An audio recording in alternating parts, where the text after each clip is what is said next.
আমাদের এইখানে অন্য দিনের তুলনায় আজকের গরমটা একটুখানি নরম।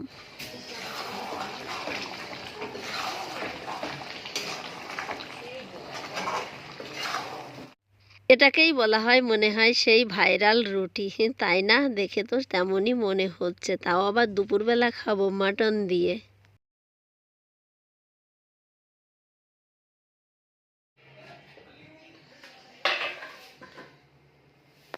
হ্যালো সবাইকে, গুড মর্নিং। কেমন আছো সবাই? আশা করছি সবাই ভালো আছো। আমার নতুন একটি ভিডিওতে তোমাদের সবাইকে স্বাগত জানাই। এখন হচ্ছে সকালবেলা।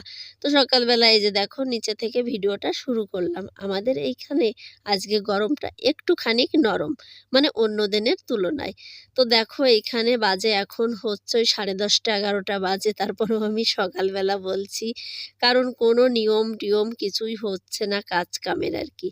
কখন রান্না করছি, কখন খাচ্ছি, কখন মানে কোন এক সময় এক একটা করছি আর কি। কারণটা তোমরা তো দেখেইছো যে ঘরের ভিতরে ভাঙচুর হয়েছে আর কি, তো একটু তো অসুবিধা হচ্ছেই, তাই না? আর রান্নাঘর বানানো হচ্ছে নিচেই, মানে কাজ চলছে। একদিন মিস্ত্রি আসছে তো আর একদিন আসছে না, কখনো এসে চলে যাচ্ছে, মানে ব্যস্ত আর কি সব্বাই। তো আমাদেরও সেইভাবেই চলছে আর কি, কোনো নিয়ম নীতি চলছে না ঘরের আর কি।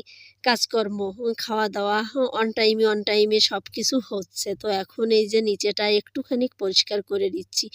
এত ধুলোবালির ভিতরে মানে চলাফেরাও করা যায় না আর কি। তারপরে দেখো আমি এইখানে ছেলের আর কি কাপড় কি এই যে 3টে আর কি ওই যে শর্ট জিন্স আর কি, সেটাই ধুচ্ছি আর কি। প্রতিদিন স্নান করার সময় অল্প অল্প করে ধুয়ে নিচ্ছি, এখন আর মেশিনে দিচ্ছি না, কারণ অনেক অসুবিধা হচ্ছে আর কি তার জন্য। তো একটা দুটো করে এভাবে স্নান করার সময় ধুয়ে নিচ্ছি। এই ছেলের 3টে প্যান্ট ছিল, এটা ধুয়ে দিচ্ছি, আর আমি স্নান করার সময় আমারগুলো ধুয়ে দেবো। তো এভাবেই চলছে আর কি। তো চলো ধুয়ে নিই, তারপরে রান্নাও করব। বললাম না আমাদের এইখানের আজকের গরমটা একটুখানি নরম।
স্নান করে বন্ধুরা চলে এসেছি। তো দেখো আজকে বললাম না আমাদের এইখানের গরমটা একটুখানি নরম। এতদিন তো খুব চড়া চড়া গরম দিচ্ছিল, মানে ওয়েদারটা একটুখানি নর্মাল এসেছে।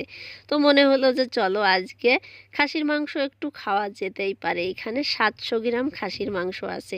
তো দেখো আমি আজকে একটু অন্য রকমের রান্না করছি, মানে হাতে মেখে যে রকমের আর কি সব কিছু দিয়ে দিয়েছি আর কি মাখিয়ে কড়াইয়ের ভিতরে, গামলাতেও আর কি রাখিনি। শুধু ওই মাংসটাকে ধুয়ে যখন রেখেছিলাম, আর আলু ভেজে তুলে নিয়েছি, আর এই যে দেখো সব কিছু দিয়ে আর কি ভালো করে এভাবে কষাচ্ছি আর কি।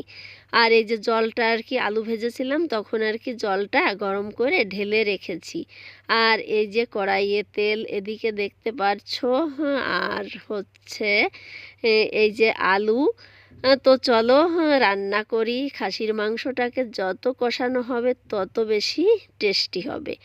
আর এই যে এতটা পরিমাণে মনে হচ্ছে তেল, তাই না? আমি কিন্তু এখান থেকে এই যে চর্বিটাকে দিয়েছি, দিয়ে আর কি ভালো করে একসঙ্গে কষাচ্ছি।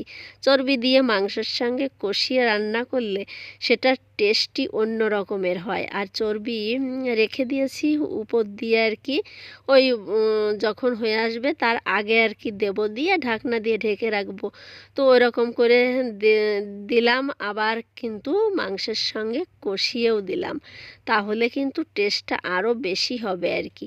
তো এই যে ভালো করে কষানো হয়ে গেলে কমসে কম আমি মানে 40 মিনিট মতো ধরে কষিয়ে নিয়েছি। কষিয়ে কষিয়ে তারপরে গরম জলটা দিয়ে দিলাম।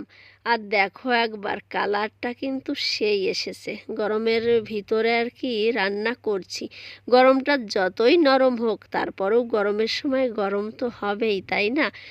আজকে দুপুরবেলা শুধু এটা দিয়েই চলবে, রাত্রেবেলাও চলবে আর কি। তো একটু ঝোল ঝোল করে এই যে বানাচ্ছি, আলু দিয়ে হয়ে যাবে আমাদের। আর দেখো আলুগুলোও দিয়ে দিয়েছিলাম, দিয়ে ঢাকনা দিয়েছিলাম, সেটা আর তোমাদের দেখানো হয়নি। আর এখানে এখন গরম মশলার গুঁড়োটা দিয়ে দিচ্ছি। আর দেখো আমার কাণ্ড, আমি খুবই কিন্তু কিপটে, জানো তো। আর কিপটেমি না করলে কিন্তু সংসারের আয় উন্নতি হয় না, এটাই শুনি সবার থেকে, মুরব্বীদের কাছ থেকে। সত্যি কি না জানি না, মানে যতবার তোমরা খেয়াল করবে আমার ভিডিওতে আমি প্যাকেটগুলো গরম মশলার দেবো না, আবার দেখবো এই রয়ে গেল না তো, ফেলে দিচ্ছি না তো, একটু ভালো করে ঝেড়ে ঝুড়ে দিতে হবে, শুধু শুধু ফেলে দেবো কেন? তো এই হচ্ছে ব্যাপার, সংসার করতে গেলে একটু কেপটামিপানা করতে হয়, তাহলেই সংসারের আয় উন্নতি হয়, তাই না? আর দেখো এইখানে রুটি করছি, আর ওই যে সাইডের অবস্থা তোমরা আর কি দেখবে, দেখছোই তো। চলো যেরকম আছে সেরকমই তো তোমাদের সঙ্গে শেয়ার করব, তাই না? আর দেখো এই যে রুটিগুলো আমার মেয়ে বেলেছে, মানে ভাইরাল রুটি যেটাকে বলা হয়। মনে হচ্ছিল আজ এভাবে রুটি বানিয়ে ছেড়ে দিলে মানে ভাইরাল রুটি, পরোটা এরকমের এক একটা রেসিপি মানুষ দেখা যায় আর কি ছাড়ে। তো আমার অবস্থা আজকে তাই হয়েছে। মেয়েকে বললাম এই গরমে আর পারছি না, তো একটু বেলে দে। আর দেখো এখানে দাঁড়িয়ে বেলার জায়গাও নেই, কি করব। তো বেলে বেলে দিয়েছে, একদম 3 কোণা 4 কোণা এরকমের হয়েছে। আটা বেশি দিয়েছে, আমি এবার একটু ঝেড়ে ঝেড়ে নিচ্ছি। তো এই তো হচ্ছে ব্যাপার। তো চলো ফট করে রুটিগুলো বানিয়ে নিই।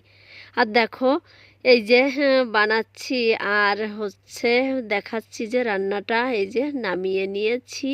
খেতে কিন্তু একদম দুর্দান্ত হয়েছিল, বললাম না আজকে একটু অন্যরকম রান্না করেছিলাম। এভাবেই রান্না করব এখন থেকে, মনে হয় এভাবে করলেই টেস্ট ভালো হবে আর কি।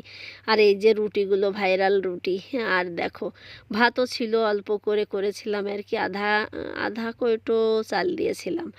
তো চলো আজকের ভিডিওটা এখানেই রেখে দিচ্ছি। ভিডিওটা যদি তোমাদের দেখে কোথাও এতটুকু ভালো লেগে থাকে, প্লিজ চ্যানেলটিকে সাবস্ক্রাইব করে আমার পাশে থেকো, একটা লাইক দিও, কমেন্ট আমাকে জানিও, ভালো না লাগলে সেটাও জানিও। তো দেখা হবে নেক্সট ভিডিওতে, সবাই ভালো থেকো, সুস্থ থেকো। আবার